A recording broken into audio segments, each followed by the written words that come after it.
سحری اور افطاری کا اسلامی طریقہ کیا ہے؟ کیا سحری کھانا ضروری ہے؟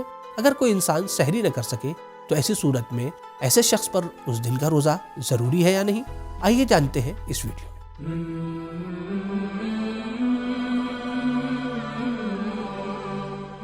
بسم اللہ الرحمن الرحیم۔ ناظرین کرام سلام علیکم۔ ماہ رمضان المبارک وہ مہینہ ہے کہ جس میں انسان کی سانس بھی تسبیح اور عبادت میں شمار کی جاتی ہے۔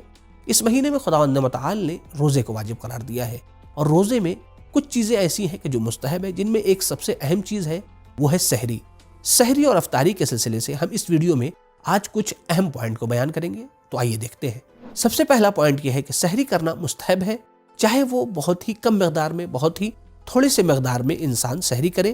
انسان کو سحری کرنا چاہیے۔ اس کا فائدہ یہ ہوگا کہ آپ کے جسم میں بھی طاقت رہے گی، قوت رہے گی، آپ کے روزے کے ثواب میں بھی اضافہ ہو جائے گا۔ روایات میں سحری کو برکت کا ذریعہ قرار دیا گیا ہے۔ پیغمبر اکرم صلی اللہ علیہ وآلہ وسلم کا ارشاد گرامی ہے، اللہ تعالیٰ اور اس کے فرشتے سحری کرنے والوں اور سحر کے وقت استغفار کرنے والوں پر صلوات بھیجتے ہیں۔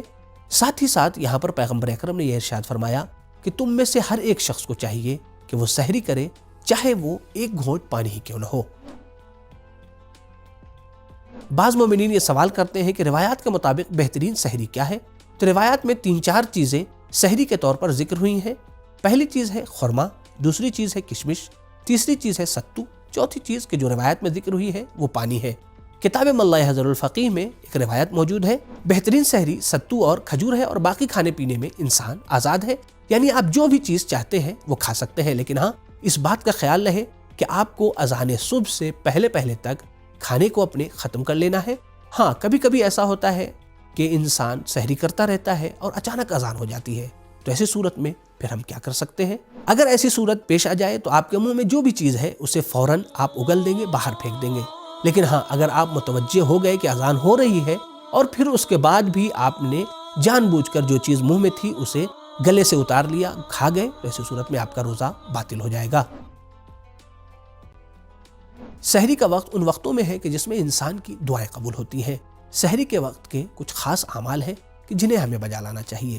سب سے پہلی چیز ہے سورہ انا انزلنا کی تلاوت کرنا، دوسری چیز ہے نماز شب پڑھنا، تیسری چیز ہے دعائے سحر پڑھنا، کہ جن میں سے 2-3 دعائیں بہت اہم ہیں، جیسے دعائے ابو حمزہ صومالی، دعائے یا مفزعی عند قربتی، یا دعائے بہا، کہ جس کی لنک ڈسکرپشن میں موجود ہے۔ یہاں تک ہماری گفتگو سحری کے سلسلے سے تھی۔ آئیے اب چلتے ہیں افطار کے بارے میں کچھ اہم پوائنٹ کو جانتے ہیں۔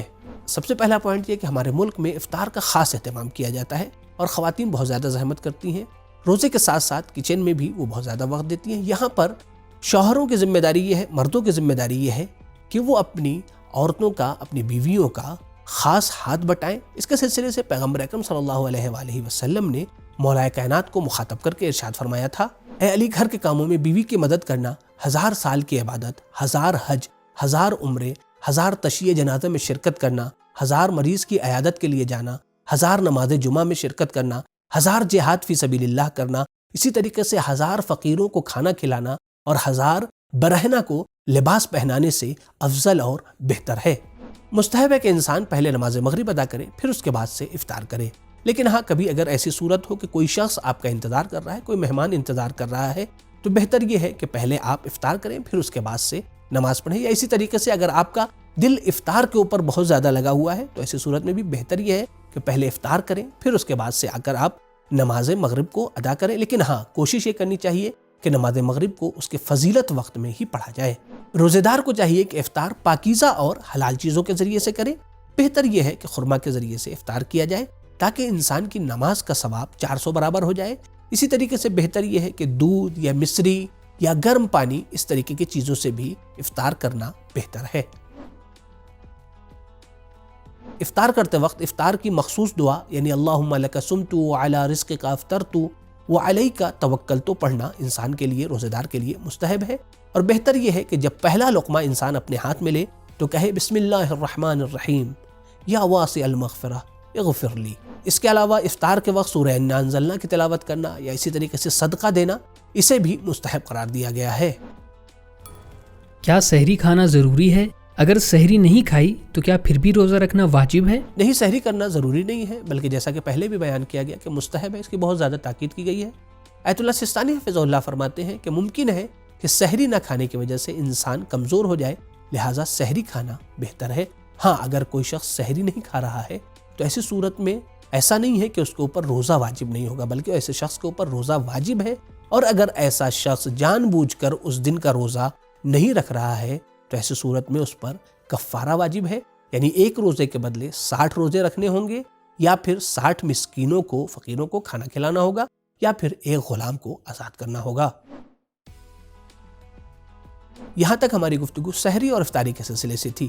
آئیے جانتے ہیں کہ روزے کے حالت میں کون کون سے اعمال افضل ہے۔ ماہ رمضان المبارک میں زیادہ سے زیادہ دعائیں پڑھنے اور استغفار کرنے کی بہت زیادہ تاکید کی گئی ہے۔ اسی طریقے سے ظہر سے پہلے آرام کرنے کی، کہ جسے قیلولہ کہا جاتا ہے، روایات میں تاکید ہوئی ہے۔ ماہ رمضان المبارک میں مومنین کو یہ چاہیے کہ قرآن مجید کی زیادہ سے زیادہ تلاوت کریں۔ ہاں، لیکن یہ یاد رہے کہ تلاوت کرنے کے ساتھ ساتھ قرآن مجید کو سمجھے بھی اور قرآن مجید کے ترجمے کو پڑھیں۔ قرآن مجید کو ترجمے کے ساتھ سننے کے لیے ہمارے قرآنی چینل سبیل قرآن کو ضرور سبسکرائب کریں۔ اسی طریقے سے روزے داروں کو افطار کرانے کی روایات میں بہت زیادہ فضیلت بیان کی گئی ہے کہ حتیٰ اگر کوئی انسان ایک لقمہ کسی روزے دار کو کھلا رہا ہے تو خداوند متعال 30 مومن بندوں کے آزاد کرانے کا ثواب ایسے شخص کے نامہ اعمال میں لکھ دیتا ہے۔ اسی طریقے سے ماہ رمضان المبارک میں ایک اور چیز مستحب ہے، اور وہ ہے عطر لگانا۔ اگرچہ مومنین یہ سوال کرتے ہیں کہ آیا عطر لگانا صحیح ہے یا نہیں ہے، حتیٰ مکروہ بھی نہیں ہے، مستحب قرار دیا گیا ہے عطر لگانا، بلکہ افضل اور بہتر قرار دیا گیا ہے۔ مکروہ اگر کسی چیز کو قرار دیا گیا ہے تو وہ ایک خاص قسم کی گھاس ہے کہ جسے سونگھنا مکروہ ہے۔ تو مومنین کرام، امید کرتے ہیں کہ یہ ویڈیو آپ کو پسند آئی ہوگی، آپ کے علم میں اضافے کا سبب ہوگی، لہٰذا اسے دیگر مومنین کے ساتھ بھی ضرور شیئر کریں تاکہ پیغام محمد و آل محمد زیادہ سے زیادہ عام ہو سکے اور آپ بھی اس کے ثواب میں شریک ہو سکیں۔ انشاءاللہ آئندہ پھر سے ایک نئے موضوع کے ساتھ حاضر ہوں گے۔ خدا حافظ، فی امان اللہ۔